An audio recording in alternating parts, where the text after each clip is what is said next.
ரீசெண்டா ஸ்விக்கில வந்து ஒரு ஃப்ளேவர்ட் யோகர்ட் வாங்கியிருந்தேன். ஜெனரலா என்னோட கிளையண்ட்ஸ்க்கு ஃப்ளேவர்ட் யோகர்ட் சஜெஸ்ட் பண்ண மாட்டேன். ஏன் அப்டின்னா, அதுல ஆடட் சுகர்ஸ் நெறைய இருக்குன்ட்டு.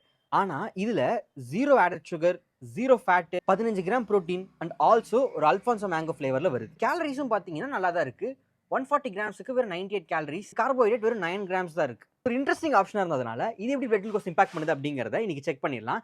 இதுதான் கரெக்ட்டான பிளட் குளுக்கோஸ் லெவல்ஸ். இத சாப்பிட்டு கொஞ்ச நேரம் கழிச்சு செக் பண்ணி பார்த்துடலாம்.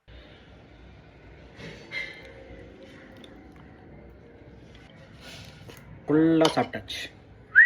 இப்போ இத சாப்பிட்டு ரொம்ப நேரம் ஆச்சு. Compare to other flavoured yoghurts பார்த்தீங்க அப்படின்னா, இதுல ஆடட் சுகர்ஸ் எதுவுமே இல்ல. அது ஒரு பெரிய பாசிட்டிவ்.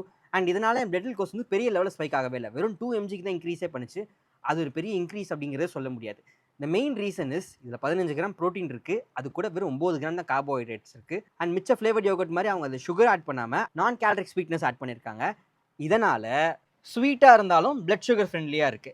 அண்ட் இந்த ரீசன்னால இத என்னோட சஜஸ்டட் மீல் ஆப்ஷன்ஸ்ல வச்சிருக்கேன். இது ஒரு கம்ப்ளீட் மீல் ஆக்குறதுக்கு நீங்க இதுல ஒரு ஆப்பிளோ, போமோகிரானட்டோ, பைனாப்பிளோ ஆட் பண்ணி சாப்பிட்டுக்கலாம். அண்ட் இது எந்த வகையிலும் ஒரு பெய்ட் ப்ரமோஷன் கிடையாது. அண்ட் என்னோட சஜஸ்டட் மீல் ஆப்ஷன்ஸ் தெரிஞ்சுக்கணும் அப்படின்னா, என்னோட ப்ரொஃபைல்ல என்னோட பயோல இருக்கும். கிளிக் பண்ணி செக் பண்ணி பார்த்துக்கோங்க. இந்த மாதிரி useful libraries related nutrition information ரெகுலரா பார்க்கறதுக்கு மறக்காம ஃபாலோ பண்ணி வச்சுக்கோங்க.